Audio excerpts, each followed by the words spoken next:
Like I think my dad, as a polytechnic grad, he went to learn how American company did their stuff so that they could bring jobs over. This was back in the 80s or early That's 90s. incredible in the 80s. It's such Yeah. a flex to say, yeah, go overseas, Yeah. like to learn these kind of things. I mean, he was always very big on upscaling. Right, And right. I mean, he was only a technician then, lah. But Right, I mean, right, it's still something. Think about that. That's actually like Singapore taking away some jobs from Yeah, America.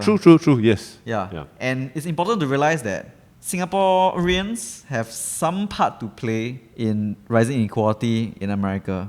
Because a lot of Wow. jobs did come here. Say and do like that. No, and it's not a nice thing to say, but I think But it's a win-win for them also, right? In this kind of situation. it's a win-win for American business owners who reduce the cost of labor. But not the employees. It's win-win for consumers who now get cheaper stuff because back then Singapore labor cheaper. was cheaper, right? Yep. But it's a loss for the people who lost their jobs. Right.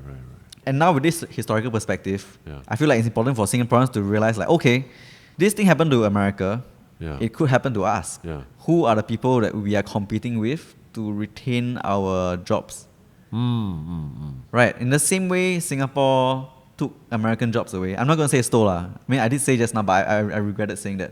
But some other countries, It's displacement, right? yeah, I mean, the jobs might go to other countries. Yeah, It could be Philippines, Yeah. could be Vietnam. Yeah. It could be Thailand, it could be Malaysia.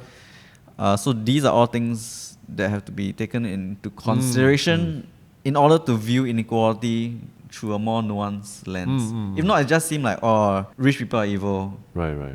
poor people are the victims. Like no one benefited from this thing. But actually, people did benefit, even though the outcome is unpleasant. Some people enjoyed some things. Yes, definitely. Because also as consumers, which we all are, rich or poor, we're all consumers. It also allowed for some things to happen at a more affordable cost or at a better scale or at a better rate, or even for some things to be even available in your country. Exactly. Yeah. So the difficult thing I find hard to reconcile with is like I would like for American society to be more equal.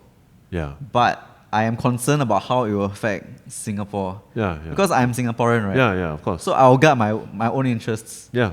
And even though we are not probably, I say we, I'm not Singaporean, but I live and work in Singapore and I have my life here.